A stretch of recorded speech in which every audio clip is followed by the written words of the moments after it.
ഈശോയിലെ നമുക്കെല്ലാവർക്കും പ്രിയങ്കരനായിട്ടുള്ള ഈ തീർത്ഥാടന കേന്ദ്രത്തിന്റെ റെക്ടർ ബഹുമാനപ്പെട്ട മാത്യു ചന്ദ്ര കുന്നേലച്ച, സഹകാർമ്മികനായിട്ടുള്ള എൻ്റെ സഹപാഠി കൂടിയായിട്ടുള്ള കടപ്പളാമ്പറ്റം പള്ളി വികാരിയച്ഛൻ ബഹുമാനപ്പെട്ട ജോസഫ് തടത്തിലച്ച, സ്നേഹമുള്ള സഹോദര വൈദികരെ, ബഹുമാനപ്പെട്ട സിസ്റ്റേഴ്സ്, അൽഫോൻസമ്മയുടെ തിരുനാളിൽ സംബന്ധിക്കാനായിട്ട് നാടിന്റെ നാനാഭാഗത്തു നിന്നായിട്ട് ഇവിടെ എത്തിച്ചേർന്നിരിക്കുന്ന അൽഫോൻസമ്മയുടെ ഭക്തരായിട്ടുള്ള സഹോദരി സഹോദരങ്ങളെ, തൃശൂർ അതിരൂപതയുടെ സഹായമെത്രാൻ എന്ന നിലയ്ക്കോ നമ്മുടെ രൂപതകൾക്ക് പുറത്ത് കിടക്കുന്ന ഇന്ത്യയിലെ പ്രവാസികളുടെ അപ്പസ്റ്റോലിക് വിസിറ്റേറ്റർ എന്ന നിലയ്ക്കോ അല്ല ഞാൻ ഈ തീർത്ഥാടന കേന്ദ്രത്തിലെ ഈ തിരുക്കുർബാനയ്ക്ക് സന്നിഹിതനാകുന്നത്. അൽഫോൻസമ്മയുടെ മാധ്യസ്ഥം തേടി ആ തൃപാദങ്ങള് തൊട്ടു വണങ്ങി പ്രാർത്ഥിച്ച് അനുഗ്രഹം പ്രാപിക്കാൻ വന്നിരിക്കുന്ന അൽഫോൻസമ്മയുടെ ഏറ്റവും എളിയ ഭക്തനായിട്ടാണ് ഞാനിവിടെ സന്നിഹിതനായിട്ടുള്ളത്. ഇങ്ങനൊരു തിരുക്കർമ്മത്തില് നിങ്ങളോടുകൂടി ആയിരിക്കുവാൻ, അൽഫോൻസമ്മയുടെ കബറിടം കുടികൊള്ളുന്ന ഈ തീർത്ഥാടന കേന്ദ്രത്തിൽ തിരുബലി അർപ്പിക്കാനൊക്കെ എനിക്ക് കഴിയുന്നതിലെ അവസാനിക്കാത്ത ആനന്ദവും അനൽപമായിട്ടുള്ള അഭിമാനമുണ്ട്. ഇങ്ങനെ ഒരു അവസരം എനിക്ക് ഒരുക്കി തരാൻ കാരണക്കാരനായ പാലാരൂപതയുടെ അഭിമന്യ പിതാവ് ജോസഫ് കളറങ്ങാട്ട് പിതാവിനോടും ഈ തീർത്ഥാടന കേന്ദ്രത്തിന്റെ റെക്ടറായിട്ടുള്ള എന്റെ തന്നെ കൂടെ ഒരു സഹപാഠി കൂടിയായിട്ടുള്ള മാത്യു ചന്ദ്രകുന്നേലച്ചനോടും ഇവിടുത്തെ സഹവൈദികരോടും നിങ്ങളോടൊക്കെ എന്റെ മനസ്സിന്റെ കടപ്പാടും ഹൃദയത്തിൽ ഞാൻ സൂക്ഷിക്കുന്ന കൃതജ്ഞതയും ഇവിടെ പരസ്യമായിട്ട് അറിയിക്കുകയാണ്. ഞാൻ ഈ പരിശുദ്ധ കുർബാന അർപ്പിക്കുന്ന നിങ്ങൾക്ക് എല്ലാവർക്കും വേണ്ടിയിട്ടാണ്. അൽഫോൻസമ്മയുടെ കബറിടം തേടി വരുന്ന ആയിരക്കണക്കിന് മനുഷ്യർ നിങ്ങൾ കാണുന്നുണ്ട്. നിലയ്ക്കാത്ത പ്രവാഹം പോലെ മീനിച്ചിലാറ് ഒരു കാലത്ത് അണമുറിയാതെ ഒഴുകുന്നത് പോലെ ഇന്ന് മീനിച്ചിലാറ് അങ്ങനെ ഒഴുകുന്നില്ല. മീനിച്ചിലാറിന് പകരം മനുഷ്യപ്രളയം അൽഫോൻസമ്മയുടെ കബറിടത്തിലേക്ക് പ്രവഹിക്കുകയാണ്. എന്തുകൊണ്ട് അവർ പ്രവഹിക്കുന്നെന്ന് ചോദിച്ചാല് ഒറ്റ കാരണേ ഉള്ളൂ. ഒരു മനസ്സുകൊണ്ട് കിട്ടണമെന്ന് ആഗ്രഹിക്കുന്ന ഒരുപാട് നിയോഗങ്ങള്, അസാധ്യമെന്ന് അവർ കരുതുന്ന ഒരുപാട് കാര്യങ്ങള് ഈ കബറിടത്തിലെ അമ്മ സ്വർഗത്തിൽ നിന്ന് അവർക്ക് വാങ്ങിക്കൊടുക്കുമെന്നുള്ള ഉറപ്പാണ്. ആ ഉറപ്പിലെ കൂട്ടുപങ്കാളിയായിട്ടാണ് ഞാനും അവിടെ വന്നിരിക്കുന്നത്. അതുകൊണ്ട് തന്നെ ഈ തിരുക്കുർബാനയുടെ നിയോഗങ്ങള്, നിങ്ങളുടെ ഓരോരുത്തരുടെയും ആവശ്യങ്ങള്, അവശതകള്, നിങ്ങളുടെ സങ്കടങ്ങള്, സംഘർഷങ്ങള്, നിങ്ങളുടെ പ്രതിസന്ധികള്, നിങ്ങളുടെ പ്രശ്നങ്ങളൊക്കെ തന്നെയാണ്. അൽഫോൻസമ്മയുടെ മാധ്യസ്ഥം വഴി അത് നിങ്ങൾക്ക് സാധ്യമാകട്ടെ എന്ന് ഞാൻ പ്രാർത്ഥിക്കുന്നു. നിങ്ങൾക്കറിയാം, തൃശൂർ അതിരൂപതയുടെ സഹായമെത്രാൻ എന്ന നിലയ്ക്കപ്പുറത്ത് ഇന്ത്യയിലെ 29 സീറോ മലബാർ രൂപതകൾക്ക് പുറത്ത് താമസിക്കുന്ന ഏകദേശം 3 ലക്ഷത്തോളം വരുന്ന പ്രവാസികളായിട്ടുള്ള നമ്മുടെ മക്കള്, നിങ്ങളുടെ ഒക്കെ മക്കള് ചെന്നൈയിലും ഹൈദരാബാദിലും ഭോപ്പാലിലും ഇൻഡോറിലും അഹമ്മദാബാദിലും ബറോഡയിലും ഷില്ലോങ്ങിലും ഒക്കെ ജോലി ചെയ്യുന്ന നമ്മുടെ മക്കള്, അവർക്ക് സഭയുടെ സംവിധാനങ്ങൾ ഏർപ്പെടുത്തി കൊടുക്കുന്നതിൽ മാർപ്പാപ്പ ഏർപ്പെടുത്തിയിരിക്കുന്ന ഒരു സഹായഹസ്തമാണ് അപ്പസ്റ്റോലിക് വിസിറ്റേഷൻ. ഞാൻ ഈ കുർബാന അർപ്പിക്കുമ്പോൾ ഏറ്റവും ബുദ്ധിമുട്ട് നിറഞ്ഞ ഈ അപ്പസ്തോലിക പ്രവർത്തനം, ചിതറിക്കിടക്കുന്ന നമ്മുടെ മനുഷ്യരെ കൂട്ടിയിണക്കി ഒരു ആട്ടിൻ തൊഴുത്തിലാക്കുക എന്നുള്ള ഭഗീരഥമായിട്ടുള്ള ഈ പ്രയത്നം കർത്താവ് ആഗ്രഹിക്കുന്നത് പോലെ കർത്താവിന്റെ കരത്തിന്റെ കരുത്തുകൊണ്ട് നിർവഹിക്കപ്പെടാൻ ഞാൻ പ്രാർത്ഥിക്കുന്നുണ്ട്. നിങ്ങൾ അക്കൂട്ടത്തില് എന്നോടൊത്ത് പ്രാർത്ഥിക്കണം. പ്രവാസി മിഷന്റെ വിജയത്തിന് വേണ്ടി നമ്മുടെ കുടുംബത്തിൽ നിന്ന് നിരവധി കാരണങ്ങൾ മൂലം വിട്ടുപോയിട്ട് അന്യനാടുകളിലും അന്യ സംസ്ഥാനങ്ങളിലുമൊക്കെ താമസിക്കുന്ന നമ്മുടെ പ്രവാസികള് അവിടെ വിശ്വാസം കാത്തു സൂക്ഷിക്കാൻ അനുഭവിക്കുന്ന സങ്കടങ്ങള്, സംഘർഷങ്ങള്, അതിന്റെ ഒക്കെ നടുവില് സഭയുടെ തണല് കൊടുക്കാൻ, സഭയുടെ പൈതൃകങ്ങളുടെ സംരക്ഷണം കൊടുക്കാൻ നടത്തുന്ന പ്രയത്നങ്ങൾ വിജയിക്കാൻ നിങ്ങൾ പ്രത്യേകം പ്രാർത്ഥിക്കണം. ഞാൻ ഈ അടുത്ത ഞായറാഴ്ച ഒരു പള്ളി വെഞ്ചരിക്കാൻ പോകുകയാണ്. മല്ലാപ്പൂരിലെ, ഹൈദരാബാദിലെ. ആ പള്ളി അൽഫോൺസമ്മയുടെ നേതൃത്വത്തിലാണ്. അൽഫോൺസമ്മയാണ് ആ പള്ളിയുടെ മധ്യസ്ഥ. ഹൈദരാബാദിലെ കൂക്കാട്ട് പള്ളിയിലെ നമ്മൾ ആദ്യമായിട്ട് പണിത കപ്പേള ഇന്ന് വലിയ പള്ളിയായിട്ട് പണിതു. ആ പള്ളിയുടെയും സ്വർഗീയ മധ്യസ്ഥ അൽഫോൺസമ്മയാണ്. ഈ പ്രവാസികളായിട്ടുള്ള മക്കളുടെ ഒരു വലിയ പ്രത്യേകത, അവർക്ക് ഏത് പള്ളി വെച്ചാലും അത് അൽഫോൺസമ്മയുടെ നാമത്തിൽ വേണമെന്ന് നിർബന്ധമാണ്. ഞാൻ അവരോട് പലപ്പോഴും പറയാം, നമുക്ക് തോമസ് ലീഹ വേണ്ടേ, നമുക്ക് ഉപ്രാസ്യമ്മ വേണ്ടേ, നമുക്ക് ചാവറി അച്ഛൻ വേണ്ടേ, നമുക്ക് യൗസേ പിതാവ് വേണ്ടേ? അവർ പറയാറുണ്ട്, ഇല്ല, ഞങ്ങൾക്ക് അൽഫോൺസമ്മ വേണം. ഞാനത് പറയുന്നത് അൽഫോൺസമ്മയ്ക്ക് ജനങ്ങളുടെ ഹൃദയത്തിലുള്ള വലിയ സ്ഥാനമാണ്. അൽഫോൺസമ്മയെ ജനങ്ങൾ സ്നേഹിക്കുന്നു. അൽഫോൺസമ്മയോട് പ്രാർത്ഥിച്ചാൽ അത് കിട്ടുമെന്ന് അവർ വിശ്വസിക്കുന്നു.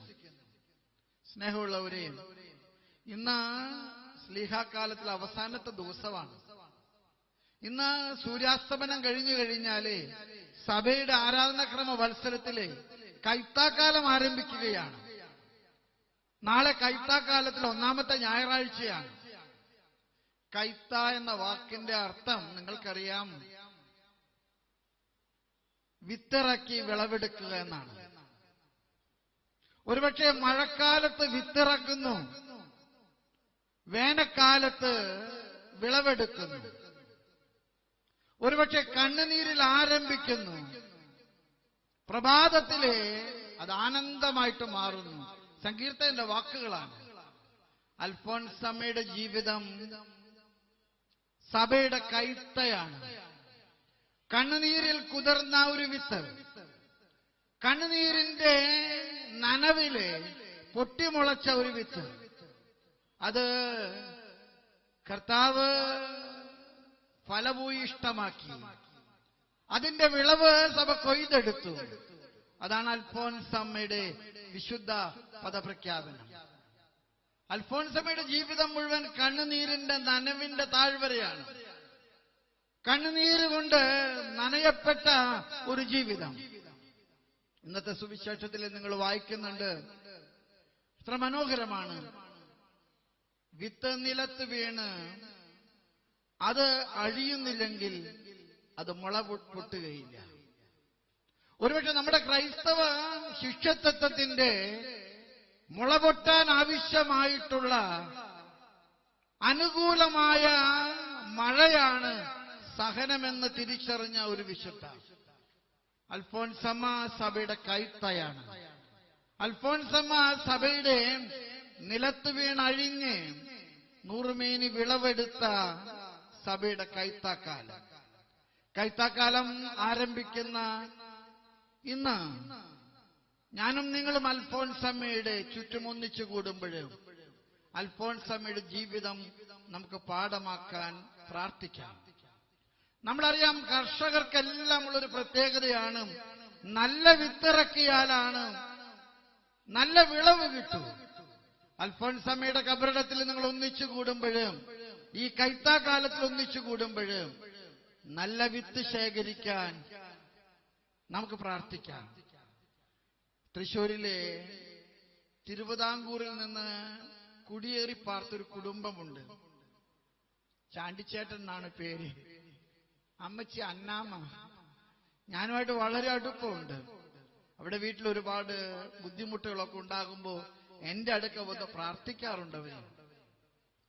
അവര് ഒരു മാസം മുൻപ് എന്റെ അടുക്കല് വന്ന് എന്നെ അത്ഭുതപ്പെടുത്തി. വന്നിറങ്ങിയപ്പോൾ അവര് ഈ തിരുവിതാംകൂറിൽ നിന്ന് വരുന്ന പാവപ്പെട്ട കർഷകരായതുകൊണ്ട് തൃശ്ശൂർക്കാട് അത്ര പത്രാസൊന്നുമില്ല. അപ്പൊ അവര് ഭാര്യയും ഭർത്താവും കൂടെ ഒരു ചാക്ക് നിറച്ച് പ്രിയൂർ മാമ്പഴം രണ്ടുപേരും കൂടെ ചുമന്ന് എന്റെ മുറിയെ കൊണ്ടുവന്ന് വെച്ചിട്ട് പറഞ്ഞു, പിതാവേ, ഇത് നല്ല പ്രിയൂർ മാമ്പഴമാണ്, നല്ല മധുരമുള്ള മാമ്പഴമാണ്. ഞാൻ പറഞ്ഞു, അരമനപ്പറമ്പിൽ തന്നെ ഇഷ്ടം പോലെ ഉണ്ടല്ലോ, നിങ്ങൾ എന്തിനാ കൊണ്ടുവന്നേ? അപ്പൊ അവരെന്നോട് പറഞ്ഞു, ഇത് തിന്ന പിതാവിന് പ്രമേഹം വർദ്ധിപ്പിക്കാനല്ല.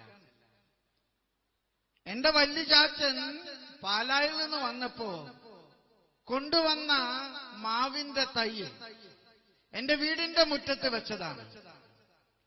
എന്റെ മക്കള് ഇന്ന് ഗൾഫിൽ പോയി, ഒരാൾ അയർലൻഡിൽ പോയി, വേറെ ആള് ജർമ്മനിയിൽ പോയി. അവരൊക്കെ ഇന്ന് വലിയ പണക്കാരായി. അപ്പൻ താമസിക്കുന്ന കുടില് പൊളിച്ച് ഒരു കൊട്ടാരം പണിയാൻ പോകാം. എഞ്ചിനീയർ വന്ന് സ്ഥലത്തിന്റെ അളവൊക്കെ എടുത്തു കഴിഞ്ഞപ്പോ എഞ്ചിനീയർ പറഞ്ഞു മക്കളോട്, ഈ പ്രിയൂർ മാവ് വെട്ടിക്കളയണം. കേടില്ലാത്ത മാവ, ഒറ്റ മാമ്പഴത്തില് പുഴു വന്നിട്ടില്ല, മധുരം അവസാനിക്കാത്തതാണ്.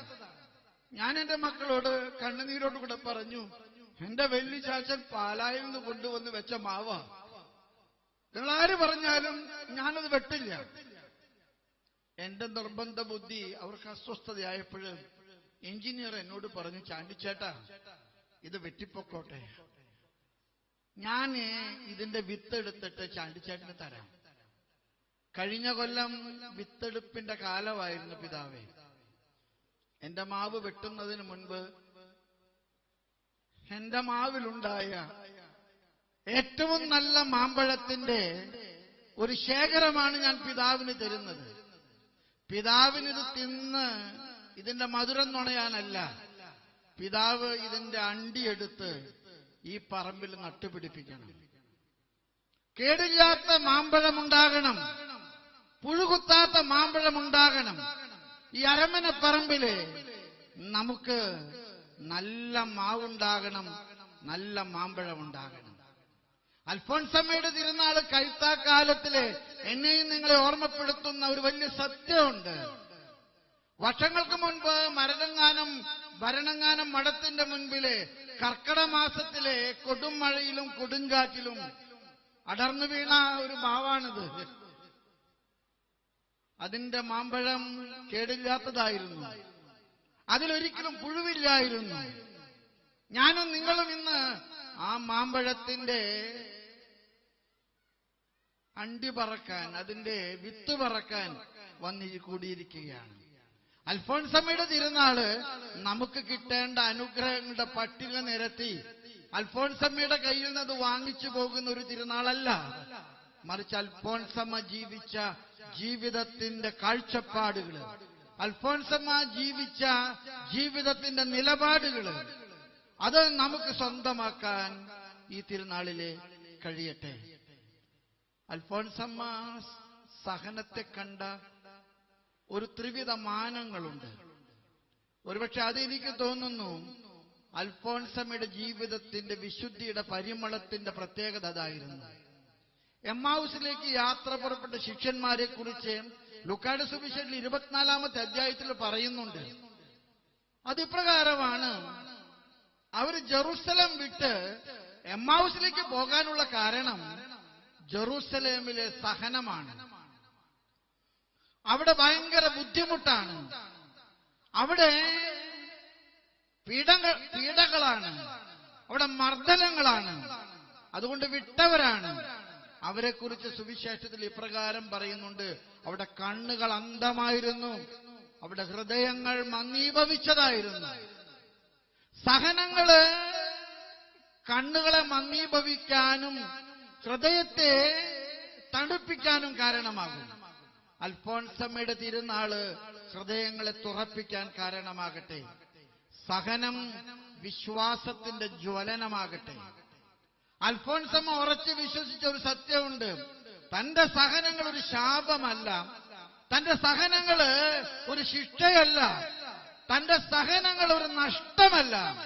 തന്റെ സഹനങ്ങളില് ഒരു വിശ്വാസത്തിന്റെ ജ്വലനമുണ്ട്, ഒരു വിശ്വാസത്തിന്റെ തീവ്രതയുണ്ട്.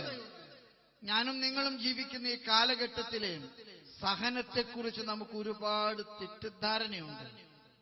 കുറച്ച് നാളുകൾക്ക് മുൻപ് അമല ക്യാൻസർ ഹോസ്പിറ്റലിൽ നിന്ന് ഡോക്ടർ എന്നെ വിളിച്ചിട്ട് പറഞ്ഞു, പിതാവൊന്ന് വരണം. പിതാവിന് പരിചയമുള്ളൊരു പയ്യൻ, അവന് 36 വയസ്സ് പ്രായമുള്ളൂ, കല്യാണം കഴിച്ച് 3 മക്കളുണ്ട്. അവൻ ബോൺ മാരോ ക്യാൻസർ ആയിട്ട് മരിക്കാറായി. അവനെ പാലിയേറ്റീവ് കെയറിലേക്ക് മാറ്റുകയാണ്. നിങ്ങൾക്കറിയാം എന്താണ് ഈ പാലിയേറ്റീവ് കെയർ? സ്വാന്തന ചികിത്സ. ഡോക്ടർമാർക്ക് ഇനി മരുന്ന് കൊടുക്കാനില്ല. മാന്യമായിട്ട് മരിക്കാൻ ഒരാൾ ഒരുക്കുന്ന ചികിത്സാ സംവിധാനത്തെയാണ് പാലിയേറ്റീവ് കെയർ എന്ന് പറയുന്നത്. ഞാൻ പറഞ്ഞു, ഞാൻ ഇവനോട് എന്താ പറയേണ്ടത്? പിതാവ് അവനോട് പറയണം, അവന്റെ സഹനം അവനെ ചിറകുകളാണ്. ഈ ഭൂമിയിലെ അവന്റെ ജീവിതാവസ്ഥയിലെ അവന് ചിറക് മുളയ്ക്കുന്നതാണ് പിതാവ് സഹനങ്ങള്. ഞാൻ അവന്റെ കരങ്ങൾ പിടിച്ചിട്ട് കുഞ്ഞിനോട് പറഞ്ഞു, എടാ നീ മരണത്തോടടുത്തിരിക്കുന്നു, നീ മരണത്തിന്റെ ഗുഹാമുഖത്താണ്. എനിക്ക് നിന്നോട് പറയാനുണ്ട്, നീ അൽഫോൻസമ്മയോട് പ്രാർത്ഥിക്കണം. നിനക്ക് അൽഫോൻസമ്മയ്ക്കുണ്ടായ ചിറക് മുളയ്ക്കട്ടെ. നിങ്ങള് ചിത്രശലഭത്തിന്റെ കഥകൾ കേട്ടിട്ടുണ്ട്. ചിത്രശലഭം ആരംഭിക്കുന്ന പുഴുവായിട്ടാണ്, പക്ഷെ അത് പിന്നീട് വർണ്ണ ശബളമായ പൂമ്പാറ്റയാകാറുണ്ട്. അതിന്റെ ചിറകടിച്ചത് നമ്മുടെ പൂക്കളിൽ വന്നിരിക്കാറുണ്ട്. അൽഫോൻസമ്മ തന്റെ സഹനങ്ങളെ സാധ്യതകളായിട്ട് കണ്ടു. സഹനം ഒന്നിന്റെ അവസാനമല്ല, സഹനം സാധ്യതകളാണ്. സഹനത്തിൽ സ്നേഹമുണ്ടെന്നാ പറയുന്നത്.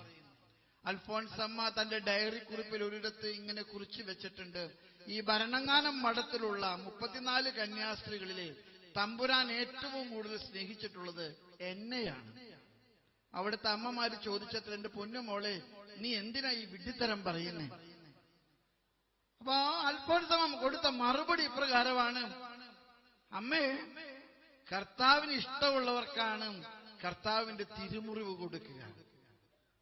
കർത്താവിന് ഇഷ്ടമുള്ളവർക്കാണ് കർത്താവിന്റെ തിരുമുറിവ് കൊടുക്കുക. ഒരുപക്ഷെ അൽഫോൻസമ്മ അംഗമായിട്ടുള്ള ക്ലാരിസ്റ്റ് സന്യാസ സമൂഹത്തിന്റെ ആത്മീയ പൈതൃകത്തിൽ അറിയാം, അസീസിലെ ഫ്രാൻസിസിന്റെ ശിഷ്യത്വം അതിന്റെ പൂർണ്ണതയിലെത്തിയപ്പോൾ അസീസിലെ ഫ്രാൻസിസിന് കർത്താവ് കൊടുത്ത മുദ്രയാണ് പഞ്ചക്ഷതങ്ങള്. ഒരുപക്ഷെ നൊവിഷേറ്റിലൊക്കെ അൽഫോൻസമ്മ അത് കേട്ട് പഠിച്ചിട്ടുണ്ടാകണം. അതുകൊണ്ടാണ് അൽഫോൻസമ്മ പറഞ്ഞത്, ഇവിടെ മറ്റൊരു കന്യാസ്ത്രീക്കും ഇല്ലാത്ത ഒരു പ്രത്യേകത എനിക്കുണ്ട്. എന്റെ സഹനങ്ങളിൽ സാധ്യതയുണ്ട്, എന്റെ സഹനങ്ങളിൽ ചക്രവാളങ്ങളുണ്ട്, എന്റെ സഹനങ്ങളിലെ ഒരു പുതിയ ഉദയമുണ്ട്. അവളുടെ കണ്ണുകള് ജ്വാജല്യമാനമായിരുന്നു, അവളുടെ ഹൃദയം കത്തിജ്വലിക്കുന്നതായിരുന്നു. അൽഫോൻസമ്മയുടെ സഹനത്തിന്റെ മറ്റൊരു വലിയ പ്രത്യേകത, അൽഫോൻസമ്മയുടെ സഹനങ്ങള് സ്നേഹത്തിന്റെ വലിയ കൈമാറ്റമായിരുന്നു. അൽഫോൻസമ്മയുടെ സഹനങ്ങള് സ്നേഹത്തിന്റെ വലിയ കൈമാറ്റമായിരുന്നു. അൽഫോൻസമ്മയ്ക്ക് മിഷനിൽ പോകാൻ ആഗ്രഹം ഉണ്ടായിരുന്നേക്കണം. ചെറുപുഷ്പ മിഷൻ ലീഗ് ജനിച്ചു വീണ സ്ഥലമാണ് ഈ ഭരണങ്ങാനം. ഈ ഭരണങ്ങാനത്താണ് ചെറുപുഷ്പ മിഷൻ ലീഗ് ജനിച്ചു വീണത്. അപ്പസ്റ്റോലിക് വിസിറ്റേറ്റർ എന്ന നിലയ്ക്ക് ഞാനിങ്ങനെ യാത്ര ചെയ്യുമ്പോഴെല്ലാം ഒരുപാട് മിഷണറിമാരെ കാണാറുണ്ട്. ഞാൻ കണ്ടുമുട്ടുന്ന മിഷണറിമാരിലെ മഹാഭൂരിപക്ഷവും പാലക്കാരാണ്. പാലായിലെ ഈ പ്രേക്ഷിത പ്രവർത്തനത്തിന്റെ ഒരു വലിയ ഈറ്റില്ലമാണ്. ഒരുപക്ഷെ പ്രേക്ഷിത പ്രവർത്തനത്തിന്റെ ഉറവ പൊട്ടുന്നത് മീനിച്ചിലാറിന്റെ ഈ കരയിലാണെന്ന് ഞാൻ ഉറച്ചു വിശ്വസിക്കുന്നു. അൽഫോൻസമ്മ തന്റെ സഹനങ്ങളെ കണ്ടത് മിഷൻ പ്രവർത്തനത്തിനുള്ള പണശേഖരമായിട്ടാണ്. അൽഫോൻസമ്മയ്ക്ക് സമ്പത്ത് കൊണ്ട് കൊടുക്കാൻ പറ്റിയില്ല, പക്ഷെ അൽഫോൻസമ്മയുടെ സഹനങ്ങള് മിഷണറിമാരുടെ പ്രവർത്തനങ്ങളുടെ വിജയത്തിന് കാഴ്ചവെച്ചു. ഞാൻ നിങ്ങളോടൊക്കെ പറയാൻ ആഗ്രഹിക്കുന്നുണ്ട്, സ്നേഹമുള്ള മക്കളെ, നമ്മുടെ സഹനങ്ങള് ഊർജമാണ്. ഇന്ന് നമുക്ക് വെള്ളത്തിന് ഒരുപാട് ക്ഷാമമുണ്ട്. അതുകൊണ്ട് തന്നെ എല്ലാവരും പറയുന്നത് എല്ലാവരും തടയണ കെട്ടണമെന്നാണ്. മീനിച്ചിലാറില് പോലും ഇന്ന് തടയണ കെട്ടിക്കൊണ്ടിരിക്കുക, വെള്ളം ഒലിച്ചു പോകാതിരിക്കാൻ. ഒരുപക്ഷെ സഹനം പ്രേക്ഷിത പ്രവർത്തനത്തിന്റെ തടയണയാണ്. ഈ തടയണയിൽ നിന്ന് ആയിരങ്ങൾക്ക് കർത്താവിന്റെ ജീവജലം കൊടുക്കാൻ എനിക്കും നിങ്ങൾക്കും കഴിയട്ടെ. ഒരുപക്ഷെ പാലാരൂപതയിലെ ഈ തീർത്ഥാടന കേന്ദ്രം ഭരണങ്ങാനം സഹനങ്ങൾക്ക് പ്രേക്ഷിത മുഖം നൽകിയ ഒരു സ്ഥലമാണ്. ഒരുപാട് മിഷണറിമാരുണ്ടാകാൻ നമുക്ക് കഴിയട്ടെ. ഞാൻ ഒരിക്കലും ഇവിടെ പറഞ്ഞത് നിങ്ങൾ ഓർക്കുന്നുണ്ട്, പാലായിലെ മീനിച്ചിലാറ് കരകവിഞ്ഞൊഴുകുന്നത് കാണാൻ ഇന്ന് നമുക്ക് കൊതിയാണ്. ഒരു കാലത്ത് പാലായിലെ മീനിച്ചിലാറ് കരകവിഞ്ഞൊഴുകുന്നത് ഒരു നിത്യസംഭവമായിരുന്നു. ഇന്ന് ഈ ആറ് ഒരിക്കലും കരകവിഞ്ഞൊഴുകുന്നില്ല. ഞാൻ ഒരു കാര്യം നിങ്ങളോട് പറയട്ടെ, പാലായിലെ ദൈവവിളികളും കുറയുകയാണ്. പാലായിൽ നിന്ന് ആരും ദൈവവിളികള് സ്വീകരിക്കുന്നുണ്ട് എനിക്കറിയാൻ പാടില്ല. പാലായിൽ നിന്നുള്ള ദൈവവിളികൾ കുറയുകയാണ്. കാരണം നമ്മുടെ ജീവിതങ്ങളിലെ സുഖസൗകര്യങ്ങളുടെ മേഖലകള് വർദ്ധിച്ചു. എന്തുകൊണ്ടാണ് നിങ്ങളുടെ കാരണവന്മാര് കുടിയേറിയത്? മക്കളെ, ഈ മലബാർ മുഴുവൻ നിങ്ങൾ വെട്ടിപ്പിടിച്ചില്ലേ? നിങ്ങള് ഇടുക്കി മുഴുവൻ വെട്ടിപ്പിടിച്ചില്ലേ? നിങ്ങൾ വയനാട് മുഴുവൻ ചുരം കയറി ചെന്ന് വെട്ടിപ്പിടിച്ചില്ലേ? സഹിക്കാനും അധ്വാനിക്കാനുമുള്ള കരുത്ത് ഇന്ന് നമ്മുടെ കുടുംബങ്ങൾക്കത് നഷ്ടപ്പെടുന്നു. ഇന്നത്തെ ലേഖനം അതാ നമ്മളോട് സൂചിപ്പിക്കുന്നത്. നമ്മുടെ കുടുംബ ജീവിതം അലങ്കോലമാകുന്നു. അൽഫോൻസമ്മയുടെ മാധ്യസ്ഥത നമുക്ക് പ്രാർത്ഥിക്കാം. മീനിച്ചിലാറ് കരകവിഞ്ഞൊഴുകുന്നത് പോലെ സഹനത്തില് സ്നേഹത്തിന്റെ കരകവിഞ്ഞൊഴുകല് ഉണ്ടാകാൻ, ത്യാഗത്തില്, അധ്വാനത്തില്, കഷ്ടപ്പാടില്. റോമക്കാർക്ക് എഴുതിയ ലേഖനത്തിൽ അപ്പസ്തോലനായ പൗലോസ് 5-ാമത്തെ അധ്യായത്തില് ഇപ്രകാരം പറയുന്നുണ്ട്, നിന്റെ കഷ്ടപ്പാടുകൾ നിനക്ക് സഹനശീലവും, നിന്റെ സഹനശീലം നിനക്ക് ദീർഘക്ഷമയും, നിന്റെ ദീർഘക്ഷമത നിനക്ക് പ്രത്യാശയം നൽകട്ടെ. നിന്റെ കഷ്ടപ്പാടുകള് നിനക്ക് സഹനശീലവും, നിന്റെ സഹനശീലവും നിനക്ക് ദീർഘക്ഷമയും, നിന്റെ ദീർഘക്ഷമത നിനക്ക് പ്രത്യാശയം നൽകട്ടെ. പ്രത്യാശയോടുകൂടി ജീവിച്ച അൽഫോൻസമ്മയുടെ മാധ്യസ്ഥം നമുക്ക് പ്രാർത്ഥിക്കാം. നമ്മുടെ കുടുംബങ്ങളിൽ കുറെ കൂടെ അധ്വാനമുണ്ടാകട്ടെ. നമ്മുടെ കുടുംബങ്ങളിലെ കുറെ കൂടെ കണ്ണുനീരിന്റെ നനവുണ്ടാകട്ടെ. നമ്മുടെ കുടുംബങ്ങളിലെ അധ്വാനത്തിന്റെ പെരുമഴ പെയ്യട്ടെ. പണ്ട് പാലായിലെ ഞാൻ എപ്പോഴും പറയാറുണ്ട്, പാലാക്കാർക്ക് ഷെയ്ക്കൻഡ് കൊടുക്കുമ്പോ നമുക്ക് കല്ല് പിടിച്ചതുപോലെയാണ്. പാലാക്കാർക്ക് കൈ കൊടുക്കുമ്പോഴ് നമുക്ക് അത്ഭുതം, പരുപരുത്ത കരങ്ങളുമായിട്ടാണ് അവർ വന്നിരുന്നത്. ഇന്ന് പാലക്കാട് കൈകള് മിനുസമുള്ള കല്ലുപോലെയാണ്. അധ്വാനം നഷ്ടപ്പെട്ടു, കഷ്ടപ്പാടുകളില്ലാതായി, സുഖസൗകര്യങ്ങൾ വർദ്ധിച്ചു. പാലാരൂപതയിൽ നിന്ന് കഷ്ടപ്പാടുകളുടെ ഒരു ലോകത്തിലെ കർത്താവ് നമുക്ക് നൽകിയ ഏറ്റവും വലിയ സമ്മാനമാണ് അൽഫോൻസമ്മ. അൽഫോൻസമ്മയുടെ തിരുനാള് നമുക്ക് അനുഗ്രഹത്തിന് കാരണമാകട്ടെ. നിങ്ങൾ പ്രവാസികളായിട്ടുള്ള മക്കൾക്കൊക്കെ വേണ്ടി പ്രാർത്ഥിക്കണം. നമ്മുടെ പ്രവാസികൾ നമ്മുടെ കയ്യിൽ നഷ്ടപ്പെട്ടു പോവുകയാണ്. നമ്മുടെ പ്രവാസികൾക്ക് നമ്മുടെ നാടിനെ കുറിച്ചോ നമ്മുടെ സഭയെക്കുറിച്ചോ നമ്മുടെ പൈതൃകങ്ങളെ കുറിച്ചോ ഒന്നും അറിയാൻ പാടില്ല. അവര് ചെന്ന നാട്ടിലെ ഒന്നുമല്ല, പോന്ന നാട്ടിലെ എല്ലാം നഷ്ടപ്പെട്ടു. നമ്മുടെ പ്രവാസികൾക്ക് വേണ്ടി നടത്തുന്ന മിഷൻ പ്രവർത്തനങ്ങള് അൽഫോൻസമ്മയുടെ മാധ്യസ്ഥം വഴി നമുക്ക് തിരിച്ചു പിടിക്കാൻ കഴിയട്ടെ. അവർക്ക് ചുറ്റും നമുക്ക് പൈതൃകത്തിന്റെ ചുറ്റുമതിൽ കെട്ടാനും അവരുടെ ആവശ്യങ്ങളിലെ നമ്മുടെ ആരാധനാക്രമത്തിന്റെയും നമ്മുടെ പൈതൃകമായിട്ടുള്ള മൂല്യങ്ങളുടെയും നനവ് നൽകാൻ നമുക്ക് പ്രാർത്ഥിക്കാം. അൽഫോൻസമ്മയുടെ മാധ്യസ്ഥം നിങ്ങൾക്കും നിങ്ങളുടെ കുടുംബങ്ങൾക്കും നിങ്ങളുടെ എല്ലാ നിയോഗങ്ങൾക്കും ഉണ്ടാകാൻ ഞാൻ പ്രാർത്ഥിക്കുന്നു. ദൈവം നിങ്ങളെ അനുഗ്രഹിക്കട്ടെ. ആമേൻ.